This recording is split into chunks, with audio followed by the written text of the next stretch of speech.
Muy buenos días, queridos estudiantes. Les saluda la profesora Zoilita Gavino González y el día de hoy vamos a estudiar a los glúcidos. Empecemos. Bueno, para empezar, tú sabes que el término glúcido viene de la palabra glicos y la palabra glicos significa dulce, ya que los glúcidos son también llamados azúcares, carbohidratos o sacáridos. Cuando piensas en azúcares, pues piensas en un caramelo, en un chupetín, algo dulce. Pero no todos los glúcidos tienen sabor dulce. Ay, perdón. Pero no todos los glúcidos tienen sabor dulce. Ahora, ¿por qué les pusieron de nombre carbohidratos? Carbohidratos le pusieron porque la fórmula molecular de los glúcidos es esta que tú ves aquí. Carbono N, hidrógeno 2N, oxígeno, y todo multiplicado por N. Carbono, hidrógeno 2, oxígeno y multiplicado por N. Que significa que si hay, por ejemplo, tres carbonos, tendrá que haber doble de hidrógeno y tres oxígenos. Entonces, esa es la fórmula. Y es como que el carbono tuviera agua, H2O, ¿no? Es como que fuera un carbono hidratado. Viendo la fórmula molecular, pensaron que se trataba de carbonos hidratados, pero hoy en día sabemos claramente que no es así. Los glúcidos no son carbonos hidratados. Son alimentos de carácter energético que pueden ser dulces o también no dulces. Molecularmente hablando, se dice que son moléculas orgánicas ternarias. Están formadas por carbono, hidrógeno y oxígeno en la proporción de 1:2:1. ¿Qué significa esta proporción 1:2:1? Significa que si tuviéramos un glúcido que tiene 4 carbonos, entonces esta sería la proporción 1 para el carbono. Para el hidrógeno tiene que ser la proporción 2. Entonces, ¿qué significa proporción 2? Que tiene que haber el doble de carbono. Si acá hay 4, entonces en hidrógeno tendría que haber 8. Y luego 1 representa la proporción 1. En este caso es 4 carbonos. Entonces, aquí tendría que haber también 4 oxígenos.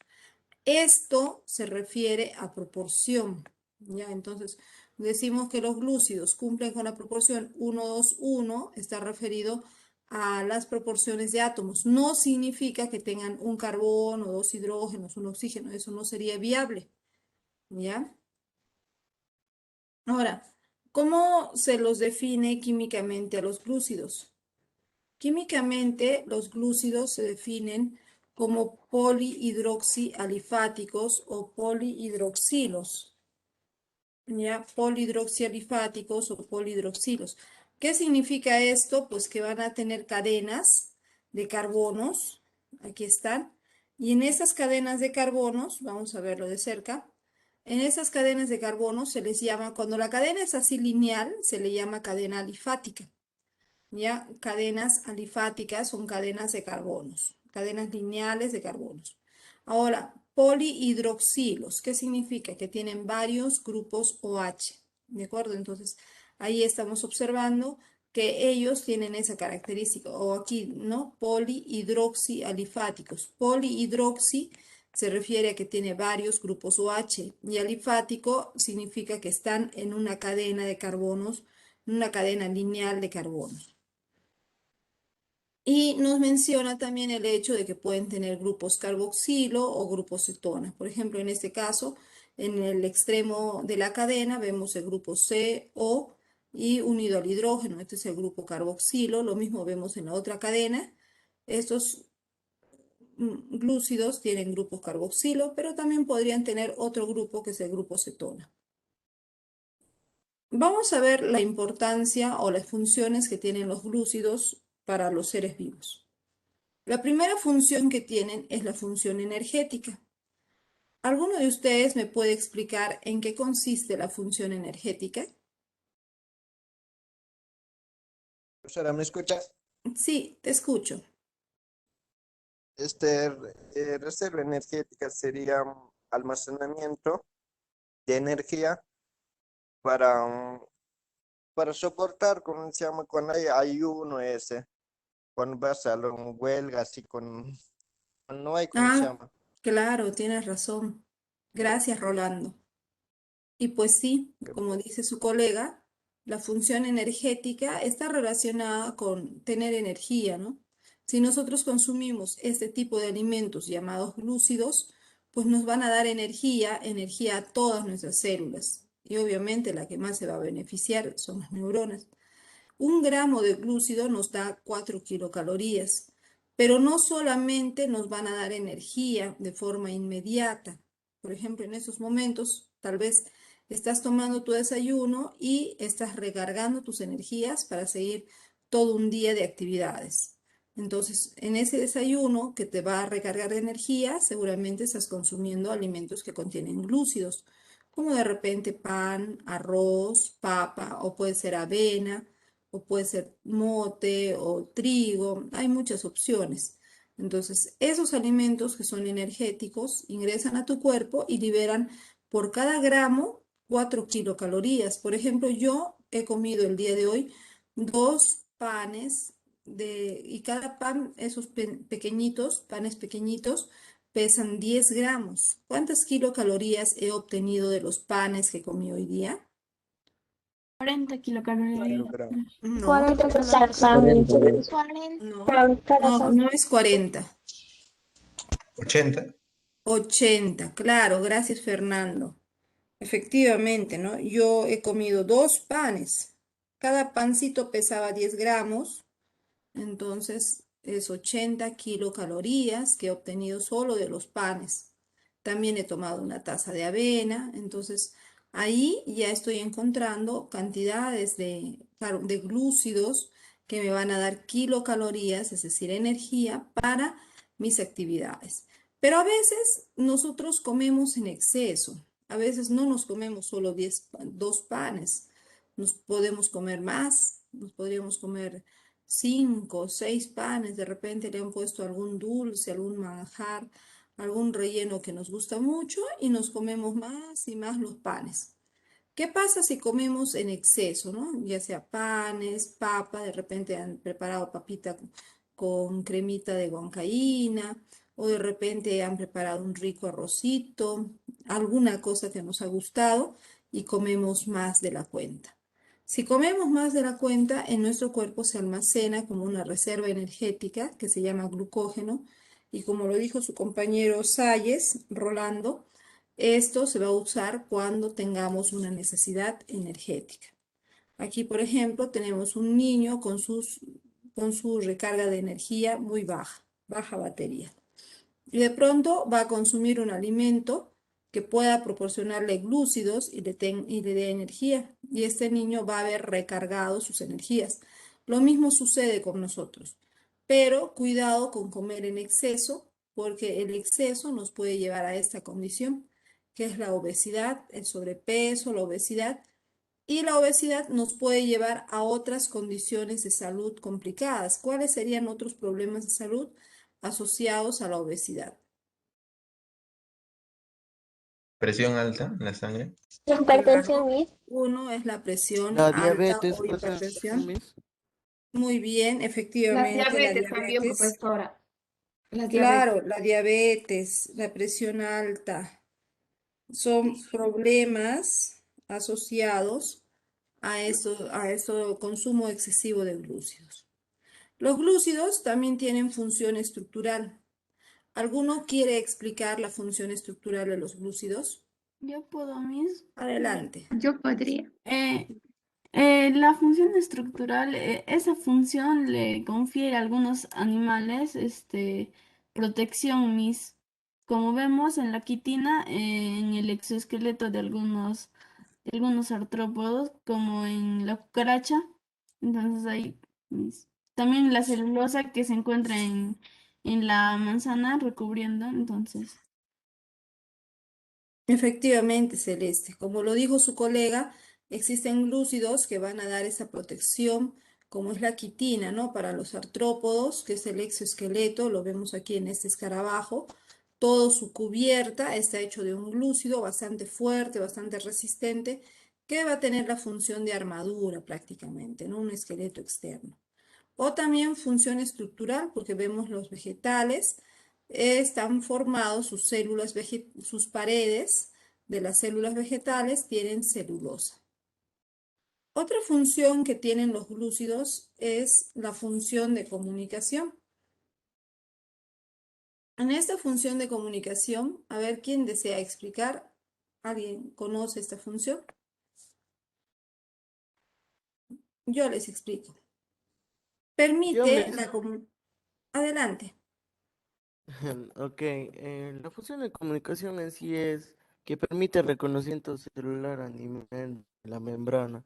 Por ejemplo, los glucolípidos o glucoproteínas, que, bueno, usualmente en la membrana celular animal se encuentran en glucocálix, que hace reconocimiento de sustancias, por ejemplo, cuando se da un trasplante y quieren poner otro tejido, ese tejido es reconocido por el glucocálix como un tejido que es ajeno al nuestro. Entonces, eso es lo que significa reconocimiento celular. Muchas gracias, Alessandro. Muy buen ejemplo. Como lo ha dicho su colega, efectivamente, ¿no?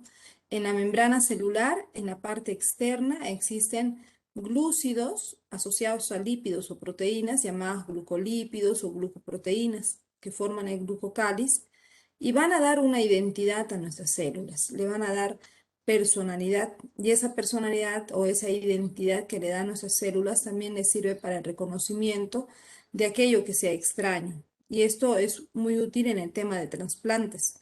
Por ejemplo, inclusive un simple trasplante de sangre o una transfusión sanguínea.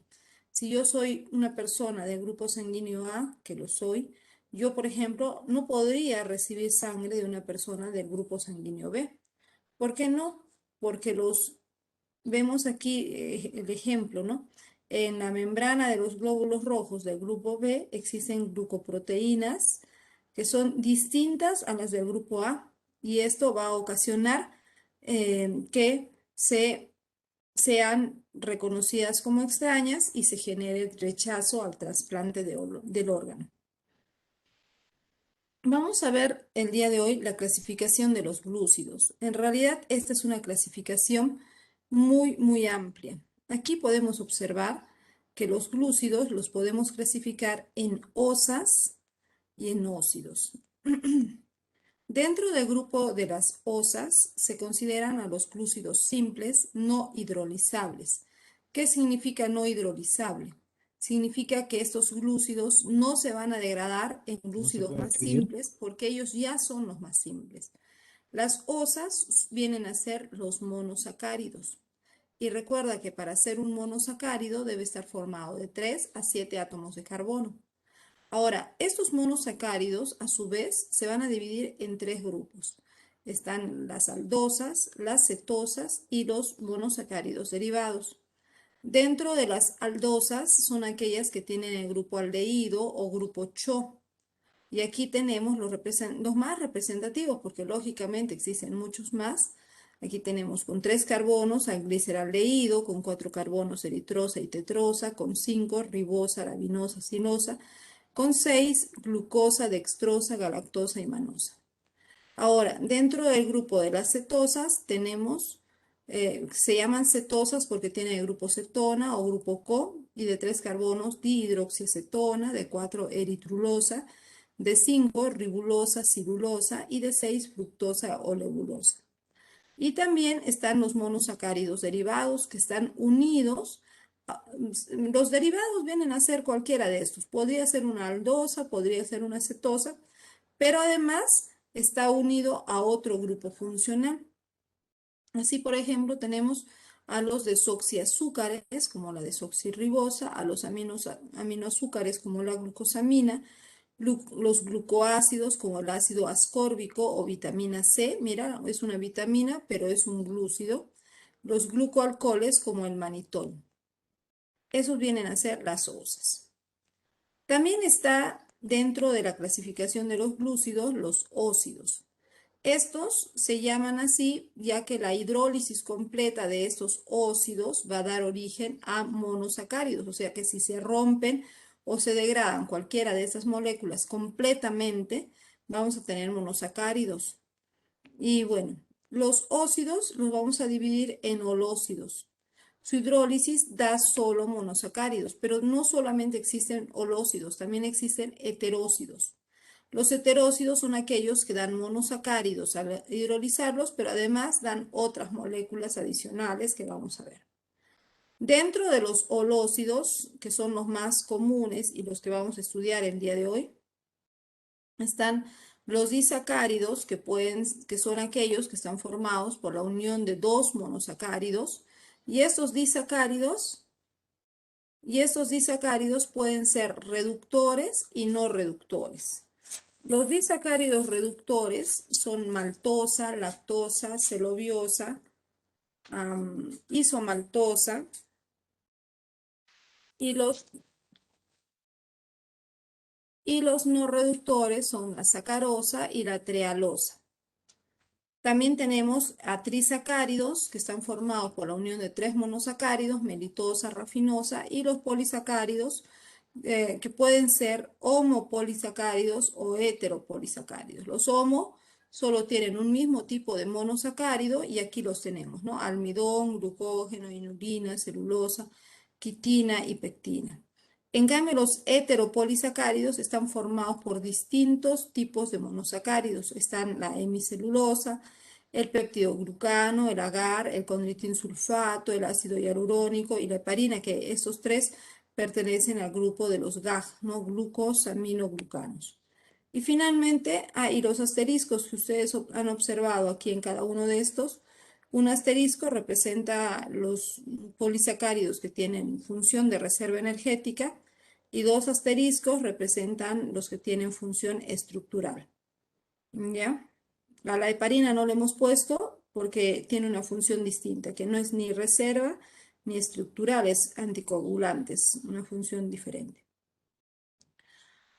Y bueno, en los heterócidos vamos a encontrar a los amigdalócidos, los digitalócidos, estrofangitócidos, los ouvaiócidos y los glucósidos antracénicos. Ahí está la saponina, ¿no? Que es el principal componente de los jabones naturales, como por ejemplo, ustedes alguna vez habrán escuchado que las abuelitas aquí en Huánuco antiguamente lavaban con quinoa la ropa. Bueno, pues ahí sacaban la saponina de la quinoa, ¿no? Y esto es un glúcido heterócido. Bueno, como ven, el cuadro de clasificación es bastante amplio, pero ya lo vamos a analizar paso a paso. Aquí tenemos empezamos por los monosacáridos. Hemos visto que existen aldosas y cetosas. Los aldosas son aquellos polihidroxialdehído que poseen el grupo terminal o grupo aldehído. Mira, a ver, vamos a hacer aquí. ¿Por qué se llama aldosa? Es un monosacárido. ¿Cómo sabes que es monosacárido? Tiene una cadena de carbonos. Sus carbonos tienen varios grupos OH, aquí hay OH, aquí hay OH. Y este monosacárido es aldosa porque el carbono terminal, o es decir, el carbono que está en uno de los extremos, está unido por enlace doble al oxígeno. Y cuando se une por enlace doble al oxígeno, a ese grupo se le llama grupo carbonilo. Ya es un carbonilo terminal, un carbonilo al final de la cadena. Ahora, ¿cómo se escribe? Como CO. Ahí está el carbonilo. Pero como está en un extremo de la cadena, para que el carbono complete sus 4 enlaces de la tetravalencia, debe unirse además a un hidrógeno. ¿Ve? Contamos los enlaces que tiene ese carbono. Ahí puedes contarlo. Tiene, a ver, 2 enlaces con el oxígeno, más un enlace con el hidrógeno, son 3. Más un enlace con el carbono, son 4 enlaces. Recién así completa su tetravalencia. Entonces, este grupo funcional va a ser conocido como CHO. ¿Por qué le van a decir CHO? Porque está de esta manera, ¿no? Aquí lo vemos. Ya está. Carbono, hidrógeno, oxígeno. Por otra parte, existen los monosacáridos cetosas. Mira, es un monosacárido cetosa porque primero es un monosacárido, tiene una cadena de carbonos. Tiene varios grupos OH, pero es cetosa porque uno de sus carbonos está unido al enlace doble. Aquí lo estamos señalando. Y al unirse con el enlace doble forma el grupo carbonilo, igual que aquí. Aquí también se había formado grupo carbonilo y aquí también se ha formado grupo carbonilo. Solamente la diferencia es la ubicación del carbonilo. Esta vez el carbonilo está en un carbono intermedio de la cadena. Ya el otro era un carbono terminal y aquí es un carbono intermedio. Y entonces, este grupo queda convertido en CO. Solamente CO, no necesita unir a ningún hidrógeno más. ¿Por qué? Porque ya completó su tetravalencia. Cuenta los enlaces. Tiene un enlace con el carbono que está arriba, ese carbono del centro, el carbono número 2. Tiene un enlace con el carbono que está arriba, otro enlace con el carbono que está abajo, van 2 enlaces, y tiene 2 enlaces con el oxígeno, que sería en total 4 enlaces. Entonces ya completa su tetravalencia, ¿ya? Y entonces a este grupo funcional, que es CO, se le conoce como el grupo cetona. Y es de esa manera, y si una cetona está en un monosacárido, se va a llamar cetosa. Y si un aldehído está en un monosacárido, se va a llamar aldosa. El nombre de este monosacárido aldosa sería aldo, porque tiene grupo aldehído, tri, porque tiene 3 carbonos, y osa, porque es monosacárido. Aldotriosa. ¿Quién me dice cómo entonces se llama este monosacárido cetosa? Cetotriosa. Cetotriosa. Muy bien, Cetotriosa. muy bien, Claudia. Efectivamente es un cetotriosa.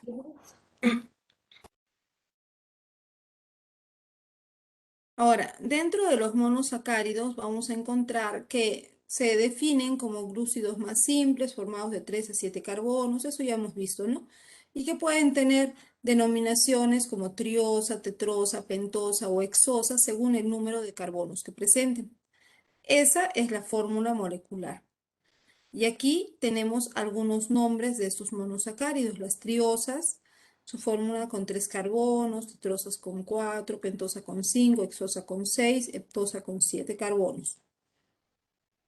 Veamos las propiedades físicas que tienen los monosacáridos. La primera propiedad es el hecho de que tienen un sabor dulce. Si has probado algún monosacárido, pues la glucosa o la fructosa son muy dulces. La fructosa lo has probado cada vez que has comido alguna fruta dulce. Piensa en un mango, por ejemplo. Se pueden convertir en cristales de azúcar, por eso se llaman cristalizables. El color que presentan cuando están cristalizados es blanco. Son hidrosolubles en agua, los podemos disolver en agua. ¿Ya? Echamos uno de estos monosacáridos al agua y se disuelve fácilmente. Y esta es la característica diferencial con los demás glúcidos. Los monosacáridos son no hidrolizables. ¿Qué significa no hidrolizable? ¿Alguien me Que puede no explicar? presentan hidrólisis y que no se rompen por división del No se, agua, por la visión no del agua. puede- no pueden ser Pueden más simples. dividir, no se pueden dividir más. Muy bien. Ya son No hidrolizables, Miss. reaccionan con el agua. No se pueden dividir más, profesor. Claro, ellos podrían, a ver, hay que aclarar ahí, hay que hacer una aclaración. No hidrolizable implica que estos al romperse, si es que se llegaran a romper, no van a formar glúcidos más simples, ¿de acuerdo? O sea, si tienes glucosa, por ejemplo, y se rompe, pues no va a formar glúcidos más simples, teóricamente. ¿Por qué no? Porque ellos son los más simples, ¿ya? Pero sí, en realidad sí se pueden romper los glúcidos monosacáridos, sí se rompen. Por ejemplo, la glucosa pasa por el proceso de glucólisis durante la respiración celular, pero en esa glucólisis ya no va a estar formando glúcidos más simples, sino va a estar rompiéndose, termina formando CO2 y agua para liberar energía, ¿no? Entonces, el término no hidrolizable está referido a que ellos no se degradan para formar glúcidos más simples. ¿Por qué ya no forman glúcidos más simples? Porque ellos son los más simples que hay. Y bueno, desvían la luz polarizada, ¿no? Si lo apuntamos un vaso con agua donde hemos diluido de repente glucosa y le apuntamos con luz polarizada, La luz que normalmente pasaría recta va a hacer una curva. A eso se refiere con que desvía la luz. Aquí tenemos la clasificación de los monosacáridos que vamos a estudiar el día de hoy. Empezamos con la ribosa.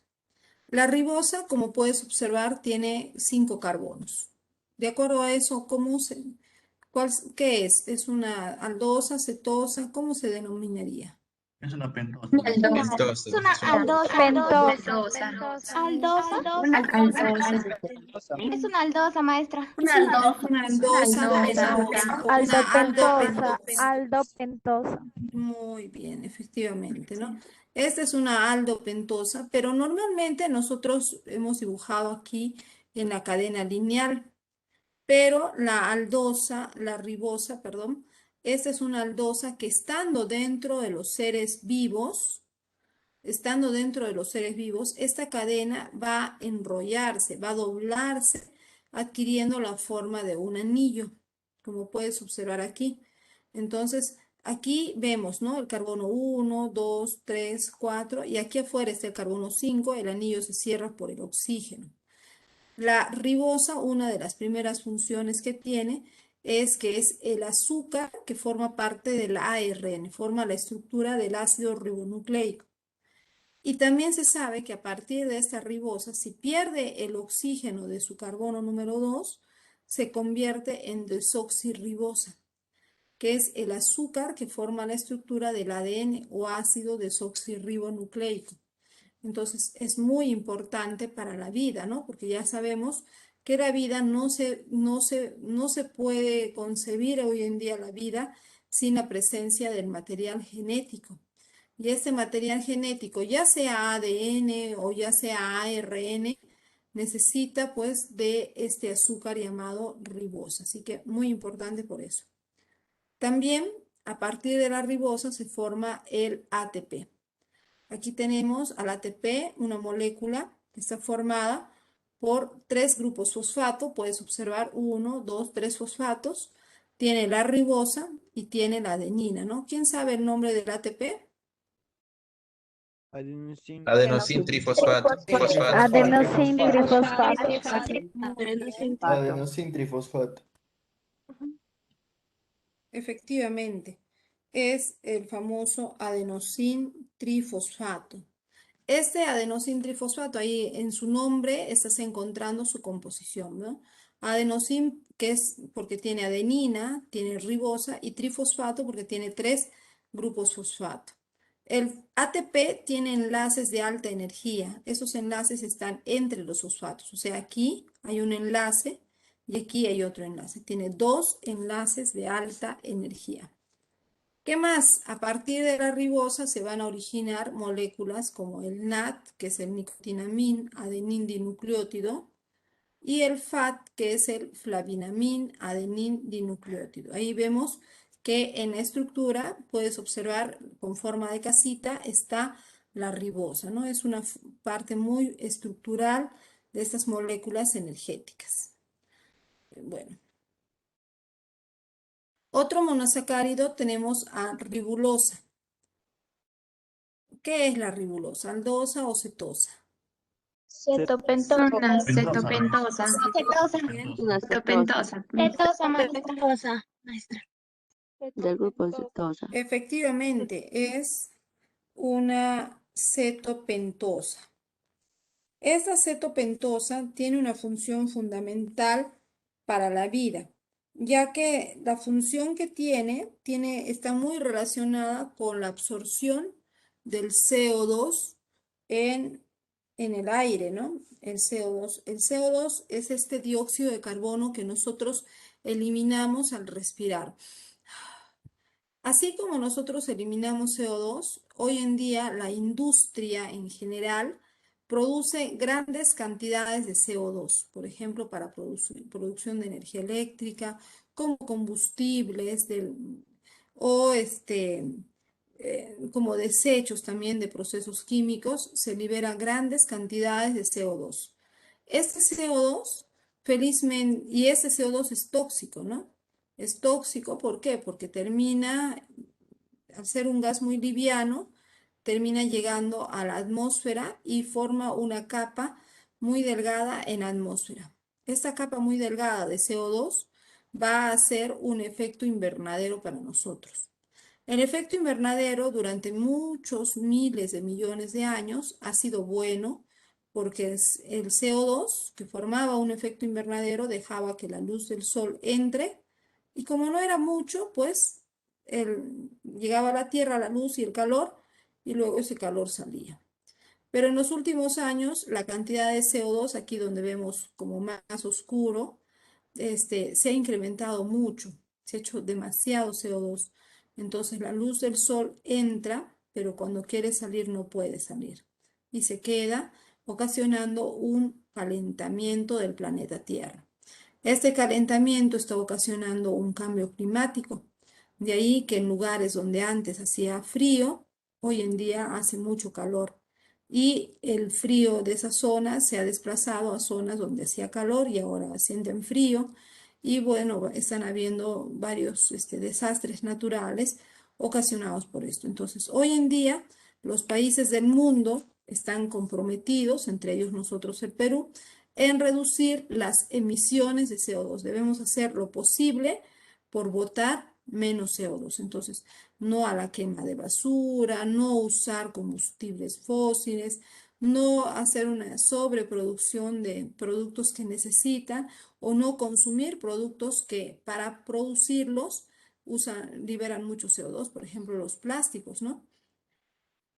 Cada vez que tú utilizas una bolsa de plástico, que además sabes que contamina el ambiente porque no se degrada fácilmente, debes saber que para producir esa bolsa de plástico o para haber producido una botella de agua o de gaseosa, se ha liberado gran cantidad de CO2 a la atmósfera.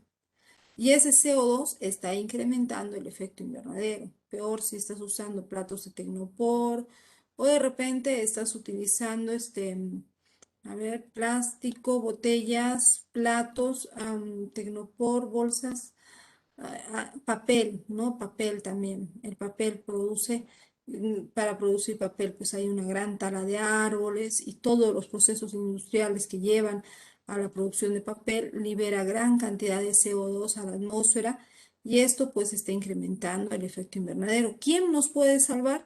Nuestra amiga ribulosa. La ribulosa está en las plantas, en las algas también y está aquí, ¿no? En forma de ribulosa bifosfato y participa durante el ciclo de Calvin atrapando al CO2, fijando, atrapando el CO2.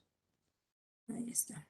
Profesora, entonces sería bueno sembrar más árboles, ¿no? De plantas. Sí, sí, Aparte Rolando, del CO2. de todas maneras. Hasta el momento, mira, han intentado crear máquinas que puedan sacar el CO2 de la atmósfera, pero es muy complicado, ¿no? Aparte que el CO2 es un gas que cuando está concentrado es muy venenoso. Para nosotros es venenoso. Entonces, ya se ha intentado, pero hasta el momento no se ha logrado, ¿no? Y en todo el mundo, la molécula especializada y diseñada es la ribulosa para atraparlo. Pero esta ribulosa está en las plantas, ¿no? En las algas también. Entonces, hay que cuidar de las plantas, de ser posible plantar, tener plantas en todas partes, ¿no? Así tú vivas en un cuartito pequeñísimo, puedes tener por lo menos tu cactus. El cactus a veces es una planta que no te pide mucho, pero sí aporta bastante y aunque sea un pequeño cambio, ya hace la diferencia. Hay que buscar en hacer la diferencia. Los monosacáridos también tenemos a la glucosa. ¿Cuántos carbonos tiene y de acuerdo a eso, qué es la glucosa? Es una aldosa de 6 Es una aldoexosa. Aldoexosa. Aldoexosa. Aldoexosa, profesora. Muy bien, es una aldoexosa. La glucosa también es conocida con el nombre de dextrosa o azúcar de uva, ya que es muy abundante en las uvas. Habrás comido uvas o pasas, pues ahí hay bastante glucosa. 1 gramo te da 4 kilocalorías, es una buena cantidad de energía.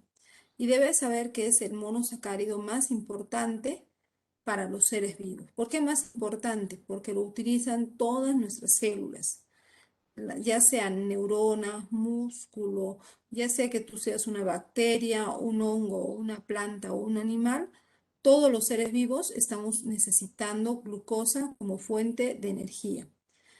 Este monosacárido glucosa es fabricado por las plantas, ¿ya? Nosotros lo obtenemos por ese motivo desde las plantas. Las plantas, mediante el proceso de fotosíntesis, que hace un momento hablamos, de la ribulosa que atrapaba el CO2, una vez que la ribulosa atrapa el CO2, en la hoja de la planta ocurre una serie de reacciones químicas donde finalmente se forma glucosa. Y esa glucosa es el alimento. De repente de la hoja pues va a pasar a un fruto, va a pasar a una semilla, va a pasar a una raíz. Y eso es lo que nosotros comemos. Comemos frutos, comemos semillas, por ejemplo, los granos del maíz son semillas, ¿cierto? Las alverjitas son semillas. O comemos tallos o raíces como la papa, la zanahoria, los camotes, la yuca. Entonces, ahí estamos ingiriendo cantidades de glucosa. Es básicamente nuestra alimentación. Ahora, esta glucosa que es producida en la fotosíntesis tiene esta forma, ¿no? Nosotros lo vemos aquí en la imagen, lo hemos visto en su cadena lineal, así, ¿ya? En su cadena lineal. Pero cuando la glucosa está en solución acuosa, es decir, en un medio donde hay agua, y tu sangre tiene agua, tu plasma sanguíneo, tu líquido intersticial, intracelular, todo está con agua. Entonces, ¿qué sucede con la glucosa? Pues la glucosa va a formar un anillo, se va a doblar y va a formar una estructura así como un anillo de 6 lados. Y esta es la glucosa que lo vamos a encontrar. Podemos encontrar la alfa de glucosa y podemos encontrar la beta de glucosa. Como verás, la única diferencia es aquí el OH, ¿no? Para ser alfa, el OH está abajo, y en este carbono 1, el OH está abajo, y para ser beta, el OH está arriba. Esa es la única variación. Niveles de glucosa, es importante tener conocimiento de esto porque si tenemos niveles, lo ideal es tener niveles de glucosa normales, pero y cuando hablamos de nivel normal de glucosa, cuando el nivel está de 70 a 100 unidades de glucosa en la sangre. Pero podemos tener a veces situaciones de hiperglicemia cuando va menos de 70, de repente no has cenado ayer y hoy día no has desayunado, entonces tal vez si tomamos una prueba de glucosa, tu glucosa esté muy por debajo, una hipoglicemia. O una hiperglicemia, que ya es una situación de peligro, cuando está de 101 a 125. Y si va más arriba de esto, ya estamos hablando de una diabetes, ¿no? Obviamente, esto para decir que un paciente tiene diabetes, pues no lo vas a decir con haberle probado, haberle examinado solamente una vez su sangre. Hay que haberle hecho varias pruebas, ¿no? De repente hoy, mañana, así, por lo menos toda una semana, todos los días consecutivos, en horas de ayunas y también después del almuerzo, haciéndole las pruebas para poder diagnosticar que es diabético. Con una sola prueba, una sola toma de muestra, no es suficiente. Si de repente le tomas a una persona y no salió en 127, salió en 125, dice, estás alto, pero no tiene diabetes. De repente, sí tiene diabetes y en ese momento había bajado un poquito. Entonces, hay que hacer un control y, lógicamente, controlarnos en cuanto al consumo de glúcidos. Es el más abundante porque está en todos los glúcidos que vamos a estudiar, está en los disacáridos y en los polisacáridos. Aquí tenemos galactosa. ¿Qué es la galactosa? Es una aldexosa. Aldoexosa. Gracias. Sí, efectivamente. Es una aldoexosa. Esta forma parte de la lactosa. Es un azúcar monosacárido que está presente en la lactosa de la leche. No es lactosa, es su componente. Es el menos dulce de todos, forma parte de los glucolípidos y glucoproteínas. y está en la sustancia blanca del cerebro, ¿no? Si alguna vez tienes la oportunidad de cortar un cerebro, de res principalmente, puedes cortarlo y vas a ver claramente, se distingue al hacer el corte transversal al cerebro, cómo la parte interna tiene un blanco impresionante, ¿ya? Y este blanco es lo que se conoce como la sustancia blanca y uno de los componentes que es muy abundante en esta sustancia blanca es la galactosa. Ya hay que promover, es importante promover en las madres, en las familias, cuando van a tener al bebé, la lactancia materna, ¿no? Porque si bien es cierto, pueden haber muchos productos lácteos, fórmulas de leche para bebitos, hasta el momento ninguna fórmula llega a equiparar las propiedades nutricionales que tiene la leche materna. Fructosa tiene 6. ¿Qué es? Una cetosa. Exosa. Una Una cetoexosa. cetoexosa. Exosa. Exosa. Exosa. Muy bien, efectivamente. Es una cetoexosa. Esta cetoexosa se llama también lebulosa o azúcar de fruta. Se dice que es la principal fuente de energía de los espermatozoides. En realidad, los espermatozoides, estas células reproductoras masculinas, pueden utilizar como fuente de energía a la glucosa, ya que la glucosa es la fuente de energía por excelencia que utilizan todas nuestras células. Pero también, si tienen a elegir entre glucosa y fructosa, pues se ha evidenciado una preferencia por la fructosa, ¿no? Este azúcar suele almacenarse en la vesícula seminal del órgano reproductor masculino y desde ahí el espermatozoide obtiene este azúcar como fuente de energía. Ahora los disacáridos. Los disacáridos son azúcares que resultan de la unión de dos monosacáridos y para ello utilizan el enlace glucosídico. Aquí vamos a ver cómo es que se da este enlace glucosídico. Mira, en este dibujo tienes primero dos glucosas. Glucosa, glucosa. El carbono 1 de la glucosa, C1, y el carbono 4, C4, de la otra glucosa. Se van a unir. ¿Cómo es que se unen? Ambos tienen OH. Y acá, siempre para dar el enlace glucosídico, participa el grupo OH. Entonces, este grupo OH del carbono 4 se une al hidrógeno del carbono 1. Y al unirse ambos, pues se van todos estos formando agua, H2O. ¿Y quién va a quedar solo? Pues va a quedar solo el oxígeno. Así, ¿ve? Y ese oxígeno que quedó solo va a unirse del carbono 1, va a unir al carbono 4. Y este es el enlace glucosídico. Como ha sido un enlace que se ha formado por pérdida de agua, porque se ha liberado agua, se ha perdido agua, es un enlace de deshidratación. El enlace glucosídico se forma en una reacción conocida como deshidratación. Ahora, este enlace glucosídico que estamos observando se llama enlace glucosídico alfa. ¿Por qué? Porque el primer monosacárido, esta glucosa, que tenía su carbono 1, el OH estaba hacia abajo. Y cuando el OH está hacia abajo en el carbono 1, se llama glucosa alfa. Y por eso el enlace que ha formado es el enlace alfa. Si este OH hubiera estado mirando hacia arriba, también hubiera ocurrido la misma reacción, pero el enlace glucosídico que hubiera formado se llamaría enlace beta. Entonces, básicamente vamos a reconocer dos enlaces, alfa y beta.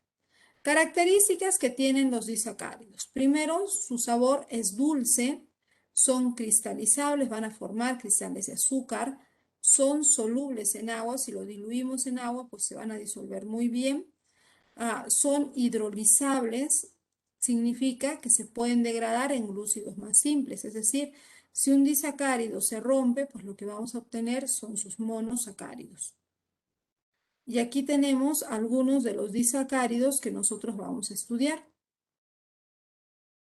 Bueno, empecemos con la maltosa. La maltosa, ¿con qué otro nombre es conocida? Pues la caña.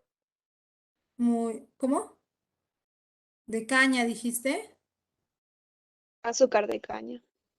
No, no es de caña. Azúcar de Malta. Azúcar de Malta. Muy bien, de Azúcar de Malta. Malta, maestra. Azúcar de Claro, Malta. es de Malta. Tráeme el Cebada. azúcar. Claro, es el azúcar de Malta. Ya. La maltosa es conocida como el azúcar de Malta, ¿no? Esta azúcar de Malta debes saber que es un azúcar artificial. ¿Qué significa artificial? Que naturalmente en la naturaleza no es que se forme así nada más o para algún ser vivo, no. Esta maltosa o azúcar de Malta se va a dar como resultado de la hidrólisis parcial del almidón. Es decir, si tenemos almidón y este almidón se hidroliza, pues en ese momento vamos a obtener el azúcar de Malta. Púntala, pues. ¿Ya? Por ejemplo, ¿no? Puedes tener aquí la cebada o el trigo, lo que te agrade más, se tuesta y al tostar, pues las semillitas se van a abrir y se va a salir el almidón de la cebada, el almidón del trigo. Esto se le da un pequeño hervor y luego se deja en reposo. Se deja en reposo 2 semanas. Si deseas acelerar el proceso, le puedes echar una pastillita de levadura, que ya sabes que la levadura es un hongo unicelular, es un ser vivo. Y lo que va a hacer la levadura es buscar qué comer. Y al buscar qué comer va a encontrar el almidón, pero esta vez es el almidón de la cebada. Y entonces va a empezar a alimentarse de este almidón y al alimentarse del almidón va a romper el almidón, que es una cadena larga, y al romper el almidón va a dejar como desechos los disacáridos maltosas. Ahí está, ¿no? Estos disacáridos. Entonces, de esa manera vamos a encontrar que esto es un azúcar, en cierto modo es artificial, porque normalmente en condiciones normales no se da la formación de la maltosa. ¿Ya? Pertenece al grupo de los disacáridos reductores. ¿Por qué se le dice reductor? Porque aquí, como puedes observar en la imagen, a ver, vamos a verlo ahí, ahí está. Este es un disacárido reductor porque el carbono 1 va a presentar un carbono anumérico con poder reductor, es decir, con poder de ganar hidrógenos. Es eso. Y esto se comprueba porque hay una prueba que se llama la prueba de Fehling o el reactivo de Fehling, que cuando le ponemos un disacárido reductor al reactivo de Fehling, este reactivo que es de un color azul va a cambiar a un color rojo ladrillo. Y ahí decimos que tiene poder reductor. Bueno, ¿es energética la maltosa? Sí. ¿Por qué es energética la maltosa? A ver, ¿quién me explica? Mirando la molécula. Ahí está, esto es maltosa. ¿Por qué la maltosa es un disacárido energético? Porque hay dos glucosas. Porque tiene dos No, glucosas. porque contiene dos Tiene dos glucosas. de glucosa. Y porque tiene dos glucosas, maestra. Efectivamente, ¿no? Tiene dos glucosas y entonces, y algo más. Estas dos Agua. glucosas están unidas por el enlace alfa. Mira aquí, es el enlace alfa. Yo lo reconozco porque en el dibujo suele ser un enlace que mira hacia abajo. Y como tiene el enlace alfa, hay un detalle interesante. Nosotros en la boca, en la saliva, tenemos la enzima amilasa salival o llamada tialina. Esta enzima tiene una gran facilidad de romper el enlace alfa. Entonces, cuando tú ingieres un alimento disacárido o glúcido que tenga enlaces alfa, pues desde la saliva ya empieza a romperse ese enlace. Se rompe y rápidamente libera las glucosas. O sea, es de una digestión muy fácil. Es muy fácil de digerir y por lo tanto muy fácilmente libera glucosas y por lo tanto muy fácilmente te va a dar energía.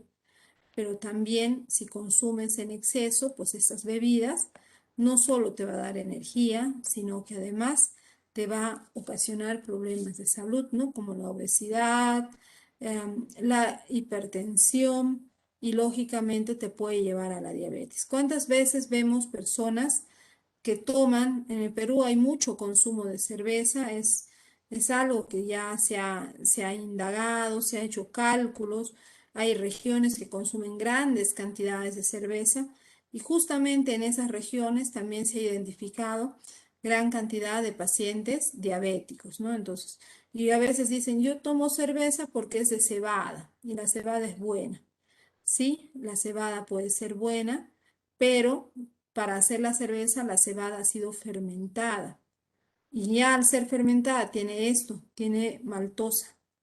Y al tener maltosa, pues te va a dar mucha energía o mucho glúcido que ser almacenado, engordado. ¿Me están entendiendo? Así que cuidado con el consumo de la cerveza.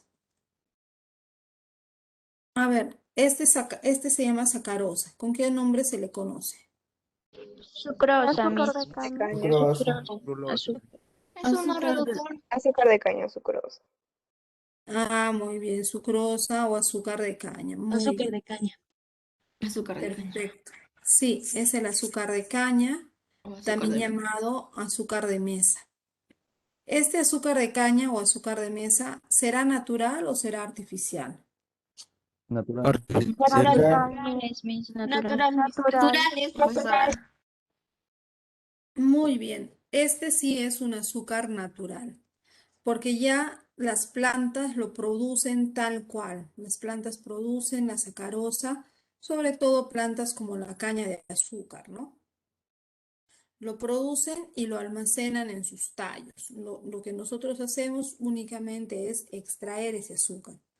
Vemos que la sacarosa está formada por glucosa y fructosa. Mira, aunque la fructosa tiene 6 carbonos, la forma del anillo que forma es un anillo de 5 lados, pero sigue teniendo los 6 carbonos, ¿ya? Aquí está, ¿no? Carbono 1, 2, 3, 4, 5 y aquí afuera carbono 6. Entonces ahí están sus 6 carbonos. Y nuevamente vemos que está unido por el enlace alfa 1,2. ¿Cuál es el detalle del alfa 1,2? A ver, ¿recuerdan? Que es hacia abajo, mira hacia abajo. Ya, además de que mira hacia abajo, ¿qué otro detalle más les había dicho? que se une el Forma carbono lo que 1 con el se carbono 2, trata. Miss. Ya, Carbono 2 con el carbono 1. aparte, Deshidratación, Miss. claro, se forma por una reacción de deshidratación, muy bien. Pero también Tiene facilidad recordamos que con sí, meterse en la boca. enlace Y beta. este, les decía que además tiene el enlace alfa. Y al tener el enlace alfa, pues este enlace es muy fácil de ser degradado. Y al ser en tialina. degradado fácilmente, desde la saliva con enzima amilasa salival o tialina, va a liberar tanto glucosa como fructosa. Así que la sacarosa como alimento es muy energético. O sea que si te comes una bebida, una limonada con mucho azúcar, pues te va a dar mucha energía. Y si estás tomando mucho de esto, pues, y si no estás haciendo una actividad física que requiera esa energía, pues se va a ir almacenando en tu cuerpo y vamos a tener un problema de obesidad.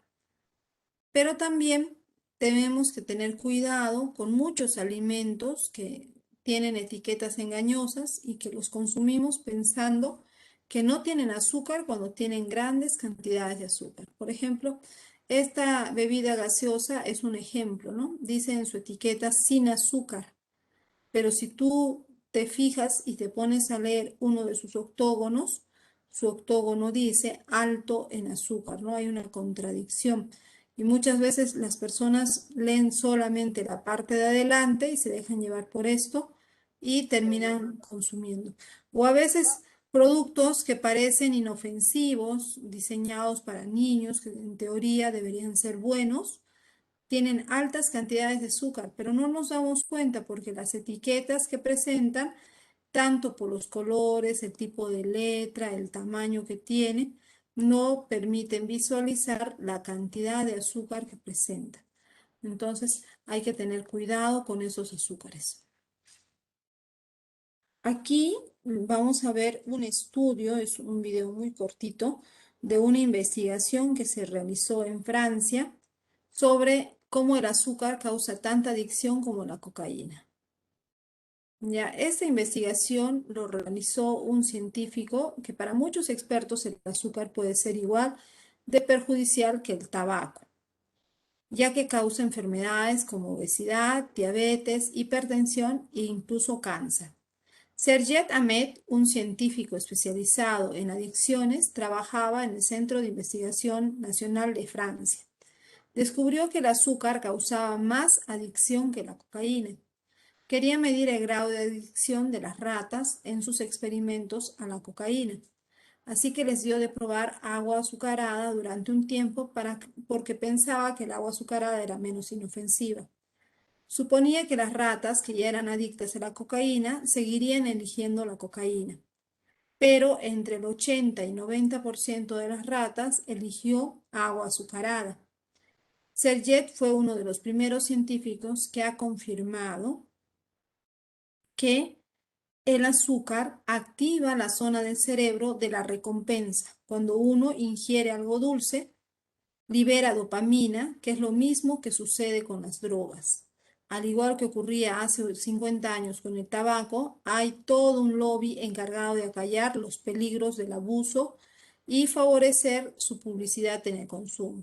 Seamos adictos o no al azúcar, nunca está de más saber lo que opina la ciencia. En conclusión, esta investigación, dato importante que ha llegado, es el hecho de encontrar que, si bien es cierto, tú no estás consumiendo una droga tan venenosa como es la cocaína, si consumimos alimentos que tienen altos niveles de azúcar, pues nuestro cerebro va a sentirse feliz cada vez que lo consumamos. Y cuando tu cerebro se siente feliz con algo y ya no lo tiene, va a querer más de ese alimento. Por ejemplo, hace unos 10 años, ¿será?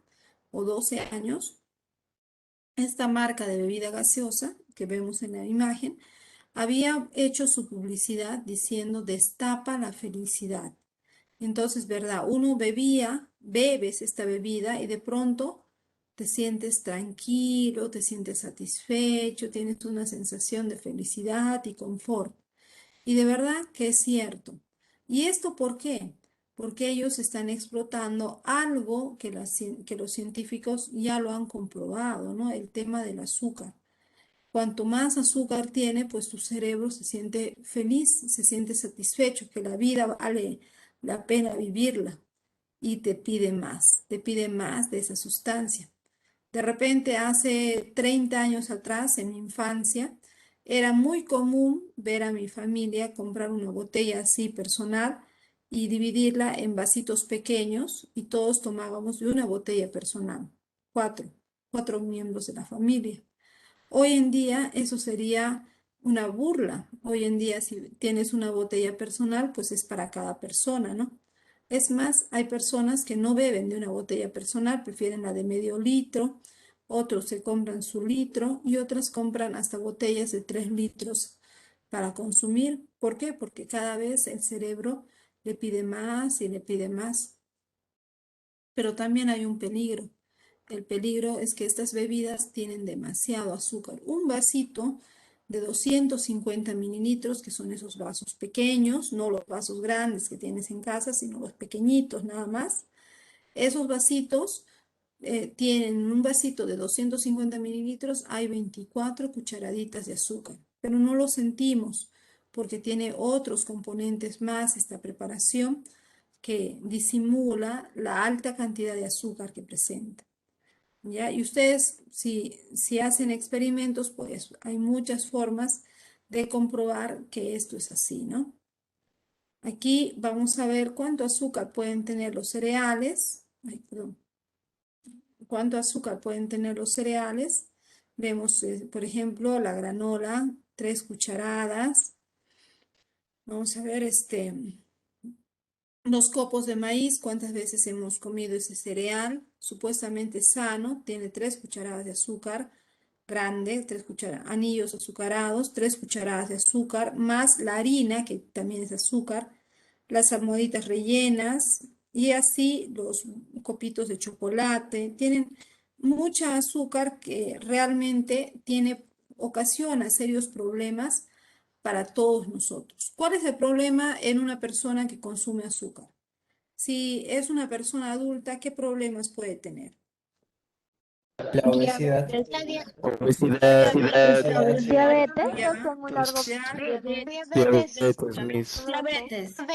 El aumento de colesterol, Sí, también los diabetes. presión arterial aumenta. Diabetes también me pesa. Su presión arterial aumenta. sí, El la aumento de colesterol hipertensión también aumenta su colesterol y también puede hacer diabetes. ¿Y qué pasa si fuera un niño? Porque a veces los adultos hoy en día de repente un poco se están cuidando, pero a los niños pequeñitos, para que no lloren, le dan su caramelo. Para que se esté tranquilo, le dicen, ya, te voy a comprar tu galleta, no llores. Ya, estate tranquilo que te voy a comprar tu cereal. O de frente le compran su paquetón de galletas, su bolsa entera de caramelos, de gomitas y cosas así. Entonces, ¿qué consecuencias en la salud del niño puede tener? ¿Cuáles serían las Las Caries consecuencias? caries. dental, caries dental. Desnutrición. La caries, desnutrición. La leucemia. Debilitamiento. Debilitamiento. Diabetes también. también diabetes. Pueden Euforia. sufrir de obesidad También les también. puede ocasionar obesidad a los Obesidad. niños. Claro, los niños, hay muchos niños obesos que pueden tener. Parásitos, ¿sí? Bueno, los parásitos es por un tema de mala higiene en realidad, ¿no? Una higiene inadecuada. No es que el caramelo te vaya a dar el parásito, eso es falso. Ahí hay que sacarnos. Ustedes como profesionales no pueden decir que el caramelo te da parásitos, no es así. El parásito es porque comiste con la mano sucia, con huevos de gusano, tomaste agua del caño, cosas así. Te ingeriste los huevos de los gusanos y tienes parásitos. Ya un niño que tiene parásitos va a querer comer más dulces, sí, pero no es que el dulce le haya dado parásitos. Pero sí es un indicador de que tal vez tenga parásitos porque quiere más de esto. ¿Qué más le puede pasar a un niño pequeño que consume dulces? Además de lo que Fatiga, ya Miss. La La baja fatiga. hemoglobina, ¿es eso? Anemia. No, no está muy asociado a la anemia. Pero otro. El escarboto. El escorbuto es la falta de vitamina C. No está asociado a la falta de vitamina. Sería si es que el niño no consume frutas, ¿no? Pero eso es otro factor, pero estamos hablando solamente del hecho de que consuma mucho azúcar. Miss, ¿podría ser la leucemia? No, la leucemia es una enfermedad conocida como cáncer a la sangre y este cáncer, al igual que todos los cánceres, es una enfermedad genética, ¿ya? Maestra, Podrían haber ¿podría? Los algunos niños con... químicos, tal vez que activen genes de leucemia, sí, porque en ese caso podría darse derivado de los químicos que contienen los dulces.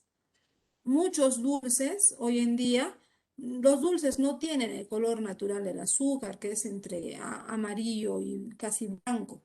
Los dulces vienen rojos, azules, morados, verdes, que le pintan la lengua. Y lógicamente para hacer todo eso, les ponen unos químicos muy fuertes, muchos de ellos son muy tóxicos. Entonces, esos químicos sí pueden estar asociados y están asociados, y se ha comprobado eso, que están muy asociados al cáncer. Por ejemplo, una bebida gaseosa que tomes de cualquier color, roja, negra o amarilla, pues tiene tiene una serie de químicos que sí están muy asociados al cáncer. Pero ¿qué más podría ocasionar? Hiperactividad. Profesora, el cáncer de páncreas. El Ahí cáncer está. de páncreas. Pero es que tengo mucha Hiperactividad, ansiedad, ahí está. hiperactividad. El Claro, cáncer de esta páncreas. ¿Están siempre en hiperactividad. fatiga? Cansaditos, menos actividad física para los niñitos. Menos actividad física y sobre todo la hiperactividad, ¿no? Se ha asociado mucho con esto. En los últimos años se está hablando de que el niño tiene déficit de trastorno, de déficit de atención y que los niños no ponen atención a las clases cuando las clases estaban en forma presencial. Todos los meses los maestros decían, ese niño tiene déficit, trastorno de déficit de atención e hiperactividad, TDAH. Ya, pero esto que estaban mencionando, pues he encontrado que está más asociado con el estilo de alimentación que tiene. Si al niño le han estado dando desde bebito grandes cantidades de azúcar, pues el azúcar como que te energiza más, te recarga más las baterías y estás muy alerta, ¿no? Muy activo.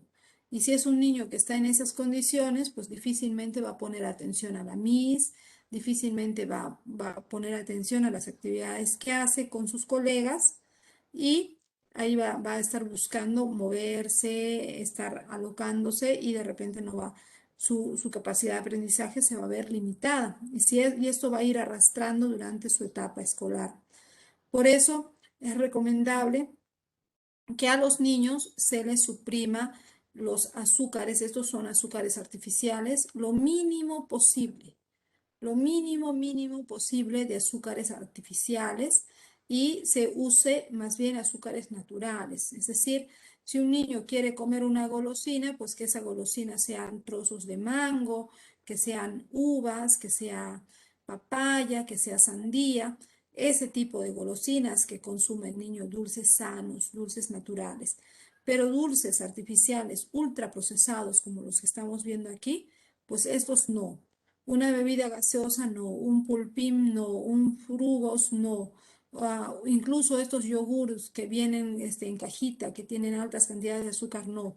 Esa leche chocolatada que tiene alta cantidad de azúcar, tampoco. Prepárale leche y échale cocoa, échale chocolate. Pero es muy distinta las concentraciones que le vas a dar tú en casa a las concentraciones que vas a encontrar en un producto ultraprocesado como estos. ¿Ya? También Y tenemos a otro disacárido, se llama lactosa, también conocido puede como el ocasionar azúcar. Azúcar problemas de la leche. cardíacos. La leche. Sí. ¿Qué me decías, Rolando? Algo me estabas diciendo. ¿Qué es lo que puede ocasionar?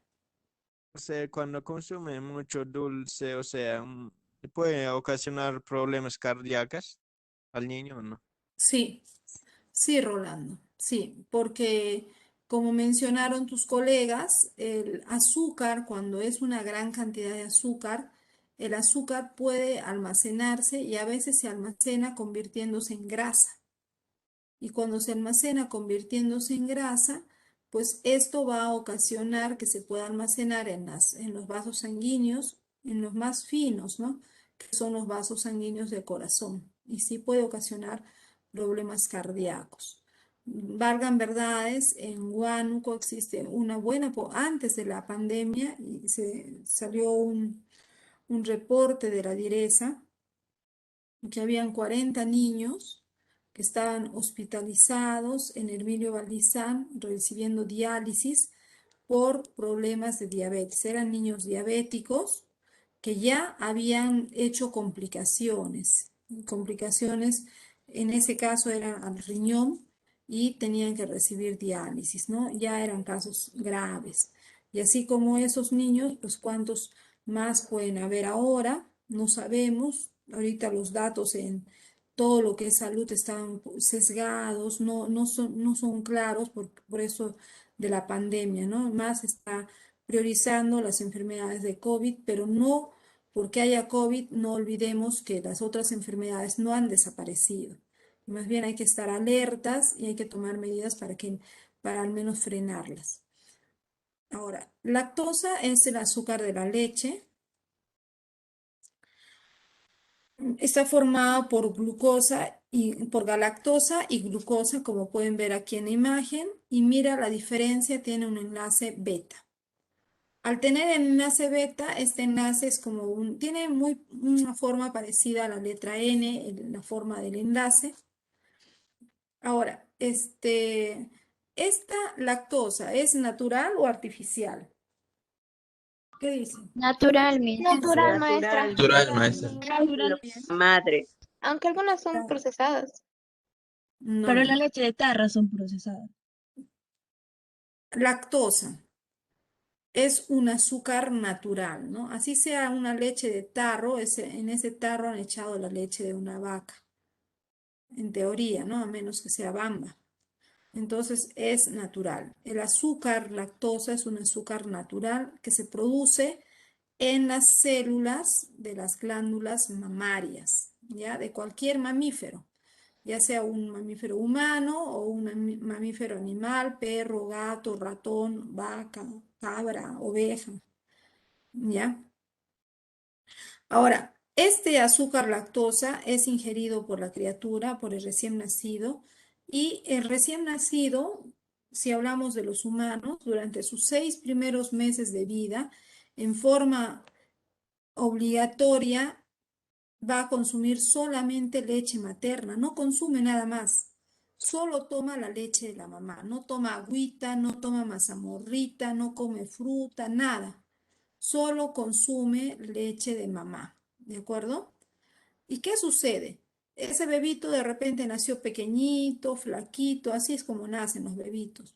Pero a la semana ya se engordó. Al mes es una bolita de grasa. A los 6 meses un paquetito, una bolita de grasita, hermoso el bebito. Y uno dice a veces, pero ¿cómo se engordó tanto? ¿De dónde sacó tanta fuerza? ¿Qué está comiendo este bebito? Y solamente come la leche de su mamá. Pero la leche de la mamá le va a dar eso que necesita para engordar. Le está dando lactosa.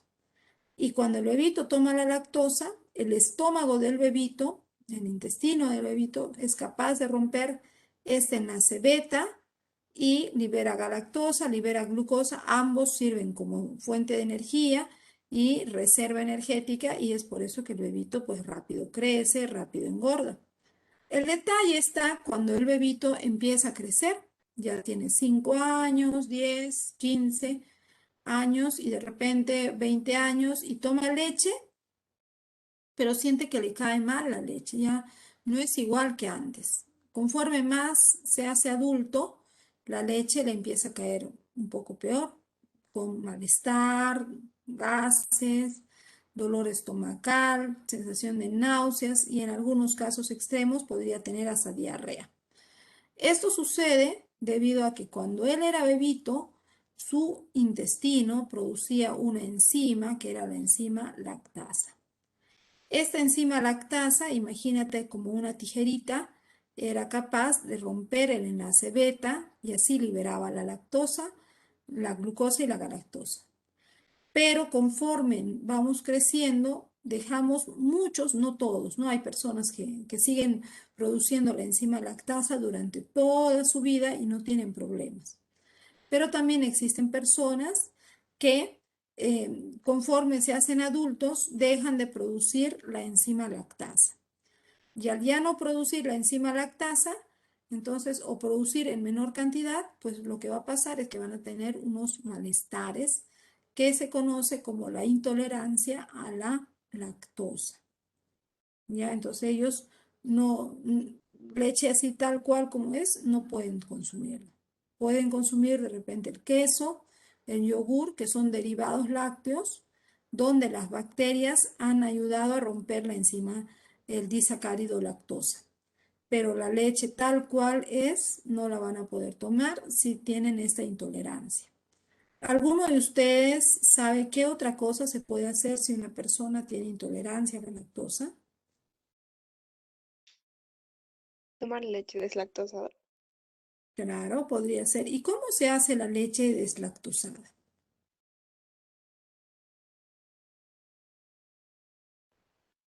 ¿Tienen idea cómo se hará? ¿Cómo se preparará? ¿Sacarán la lactosa de la leche? Habrá una máquina que se dedica a seleccionar las lactosas y sacarlas. ¿Qué dicen ustedes? A ver, Natalie. Pues le echa algo para que descomponga la Filtra leche. algunos ¿Y grupos. qué crees que le echarán para que rompa la lactosa? Agua. ¿Lactasa, Miss? Claro, muy bien, es correcto, Celeste.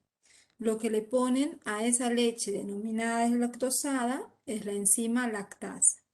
Le adicionan la enzima lactasa y entonces es como echarle tijeritas, ¿no? Moleculares. Va a encargarse de ir rompiendo los enlaces y de esa manera esa leche sigue teniendo el mismo componente, galactosa, glucosa, solamente que ya no están unidas, ahora ya se han separado. Y ahí es que hablamos de una leche deslactosada, ¿ya?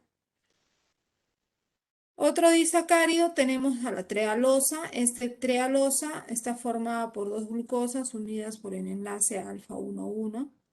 Esto se encuentra en la sangre de los insectos. Como recordarás, a la sangre de los insectos se le denomina hemolinfa, ¿no? Una sangre de color azul.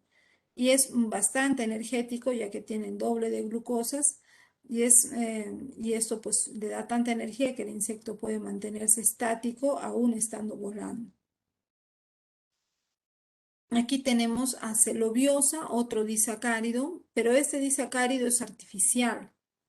Se da la celobiosa de la siguiente manera, ¿no? Este disacárido se obtiene artificialmente cuando tenemos celulosa. De repente se cortan la madera tiene celulosa, está en sus paredes celulares, las fibras de celulosa, y mediante procesos químicos, se le adiciona ácidos muy fuertes, se logra romper la cadena de celulosa en disacáridos, ¿no? Y al romper en disacáridos, pues vamos a obtener este disacárido llamado celobiosa, que tiene dos glucosas y el enlace beta 1,4. Esto se hace con la finalidad de más adelante mezclar esta celobiosa con la pulpa sintética de celulosa sintética, ¿no? Para hacer el papel, ¿ya? Entonces, y miren, este por ejemplo es un procedimiento que daña mucho el ambiente. ¿Por qué? Porque primero que está implicando la tala de árboles, y también está implicando el tema de usar químicos muy fuertes, muchos contaminantes que contaminan tanto el agua, el suelo, el aire, todo para producir papel, ¿ya? Y a veces nosotros desperdiciando el papel. Aquí tenemos ahora a los polisacáridos. Estos están formados por la unión de varios monosacáridos. Entre sus características, la primera, no tienen sabor agradable. La gran mayoría de los polisacáridos no son dulces, con algunas excepciones, como es el caso del yacón. Son insolubles en agua, no se disuelven ni en agua fría ni en caliente. Son hidrolizables. ¿Qué significa? Que se pueden degradar. Y al degradar pueden formar de una hidrólisis parcial disacáridos y de una hidrólisis total monosacáridos. Aquí tenemos a los polisacáridos que vamos a estudiar el día de hoy. Tenemos a los homo y a los heteropolisacáridos. Empezamos con los homo. Almidón. El almidón es la reserva energética de las plantas. Es decir, si una planta, como vemos aquí, la planta de la papa, esta planta, por ejemplo, es muy fotosintética. Las hojas de la planta de la papa hacen mucha fotosíntesis y producen más de la cantidad necesaria de glucosa que necesitan para vivir. Ellos podrían producir solo lo necesario para vivir y no pasaría nada, estarían vivas. Pero la planta de la papa produce más, fabrica mucha glucosa. Y el excedente de glucosa lo almacena en sus tallos subterráneos llamados tubérculos. Y ahí lo almacena, pero todas esas glucosas se unen formando largas cadenas que reciben el nombre de almidón.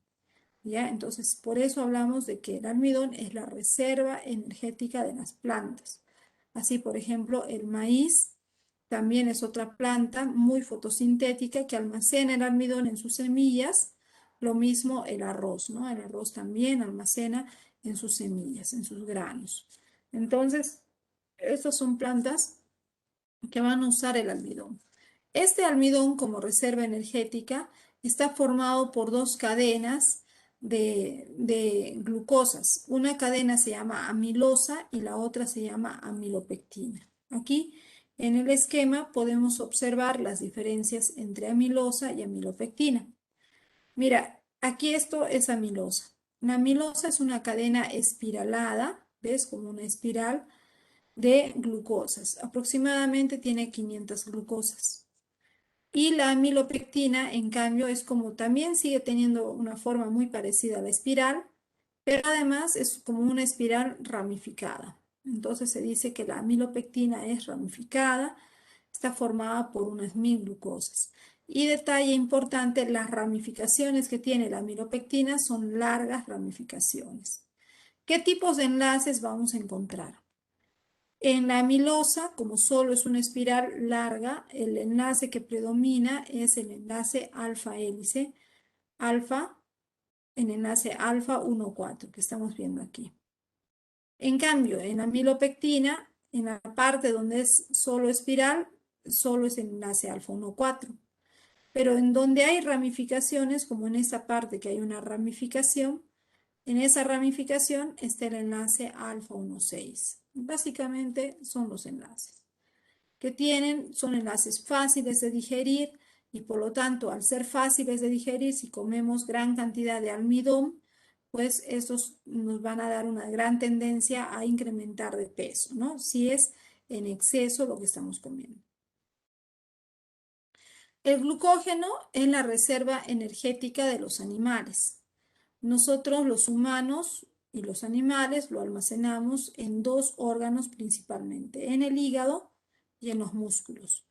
Por ejemplo, dijo su colega, ¿no? Si alguien se va de repente a apoyar a una de las marchas, hace su caminata a Lima, reclamando sus derechos y en todo ese tiempo pues no se alimenta. ¿De dónde saca energías para seguir adelante? Pues de acá, ¿no? Del hígado o de los músculos donde tiene almacenado el glucógeno. Ese glucógeno también está presente en los hongos y en las bacterias. Es la reserva energética de animales, hongos y bacterias. Se parece muchísimo a la amilopectina. Si observamos la estructura del glucógeno, también es como una espiral larga y tiene ramificaciones. Pero a diferencia de la amilopectina, las ramificaciones que tiene el glucógeno son ramificaciones mucho más cortas. Lo que hace que al tener, mira, dice, al tener ramificaciones cortas puede hidrolizarse rápidamente. Es decir, que esas ramitas rápidamente se pueden romper y rápidamente pueden liberar energía que va a salvar la vida de la persona o del animal. Si tú tienes glucógeno almacenado en tus músculos y de repente has estado un día sin comer, pero ahí está el glucógeno y tienes la necesidad de correr para salvar tu vida, pues el glucógeno, como tiene ramificaciones cortas, rápidamente va a liberar esa energía y tú podrás salir corriendo y salvar tu vida. A diferencia de que, imagínate que tu glucógeno fuera como la amilopectina, ¿no? A ver, así, con ramificaciones muy largas, hasta que se rompa esta ramificación y se rompan sus glucosas, pues ya estarías en la boca del tigre, digamos, ¿no? Ya estarías muerto. Entonces, por ese motivo es que el glucógeno es tan especial, es muy parecido a la amilopectina, pero la diferencia está en el tamaño de sus ramificaciones, que en este caso son muy cortas. Luego tenemos a celulosa. Aquí está. La celulosa es la molécula que forma la estructura, la pared celular de las plantas. A ver, vamos a ver la estructura. Ahí está, ¿no? Una hoja, vemos la pared celular. Si ampliamos la imagen, se observa así. Y si extraemos una de estas fibras, en cada fibra de celulosa vamos a encontrar microfibrillas y cada una es una cadena de celulosa. Como vemos, la celulosa tiene cadenas lineales, ¿ya?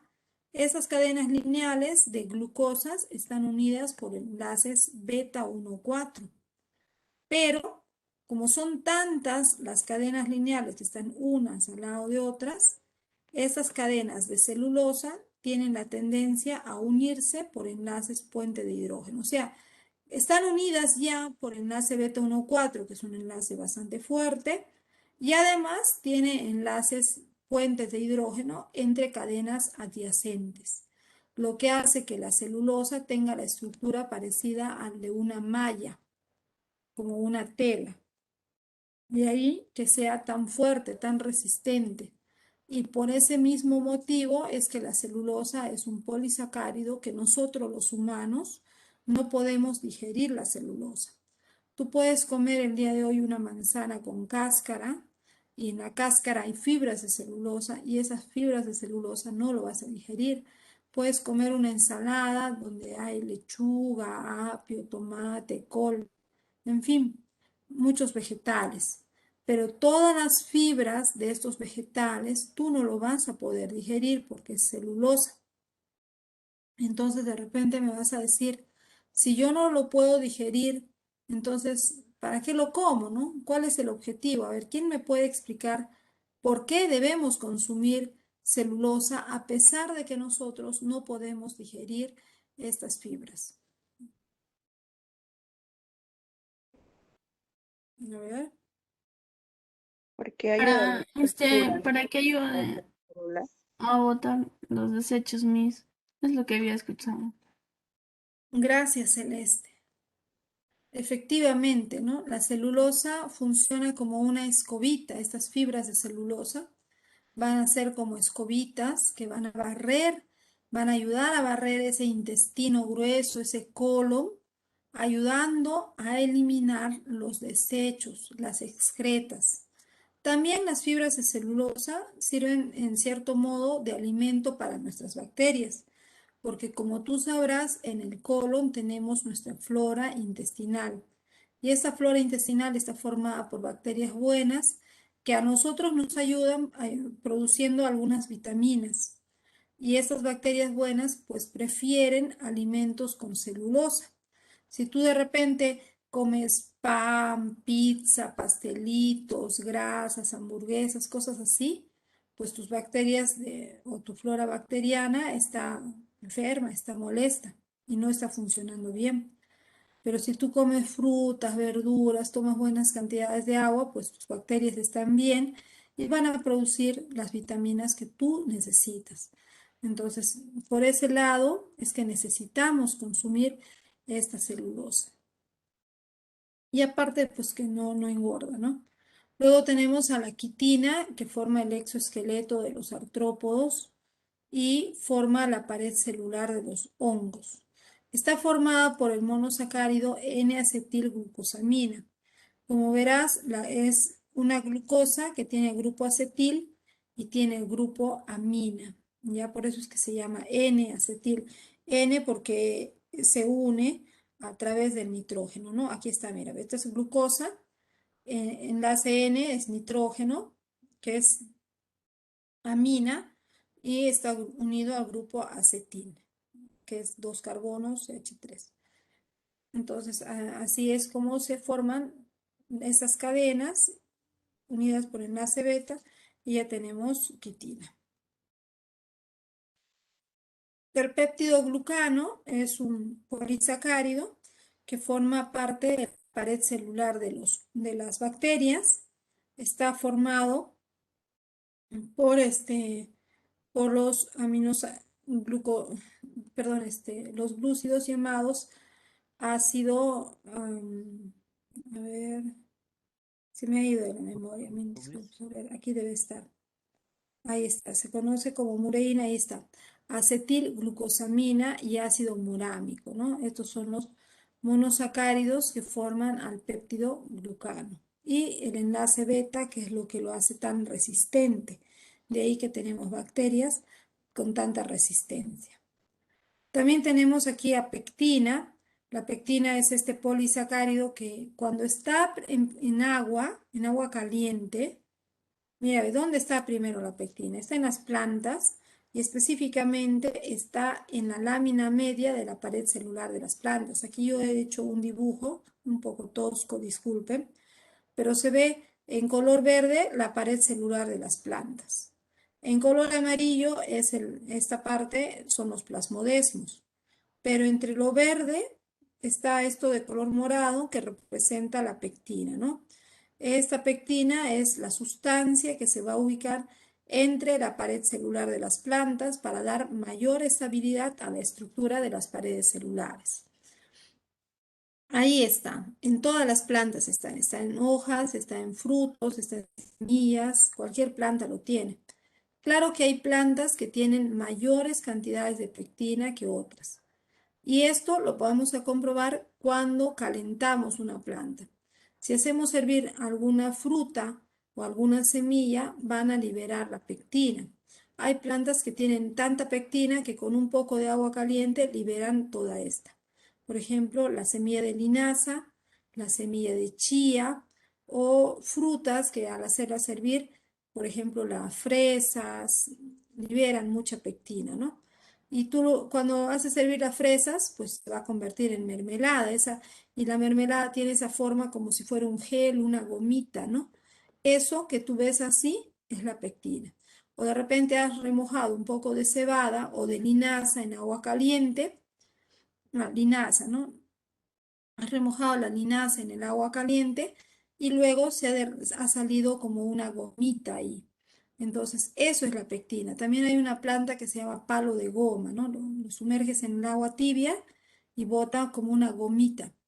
Eso es pectina, ¿de acuerdo? O acá últimamente se ha estado hablando de la chía también, ¿no? Una cucharada de chía en agua caliente, se lo toman o en agua tibia y se lo toman y ya está.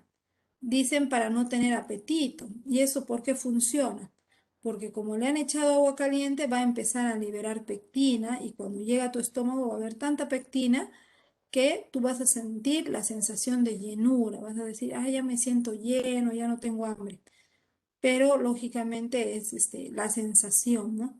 Puede ser usado con personas que tienen mucha ansiedad por comer, pero si es una persona joven, un niño, un adolescente, no debe ser usado porque puede llevarle a problemas de desnutrición. ¿Ya? Entonces es un gelificante. En la industria se utiliza para extraer este gel de pectina y usarlo para algunas pomadas, algunas cremas que tienen esa presentación de gel. ¿Alguno de ustedes desea opinar algo sobre la pectina? También hay una plantita, creo que lo que hay por las alturas es, creo que yantín. También creo Ah, que el tiene llantén también. Sí, sus semillas, creo que tienen también igualito chía es. Pones hervir con agua, le pones. Es un ya. espeso igual. Ahí está. Entonces, eso que se vuelve espeso es este polisacárido llamado pectina. Ahora voy a ver. Yo también he estado criando mi yandencito. Cuando tenga semillitas voy a hacer la prueba. Gracias por el dato. Aquí tenemos otro polisacárido, se llama inulina.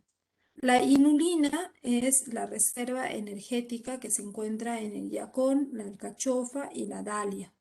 Aquí estamos observando el yacón y podemos observar las células del yacón.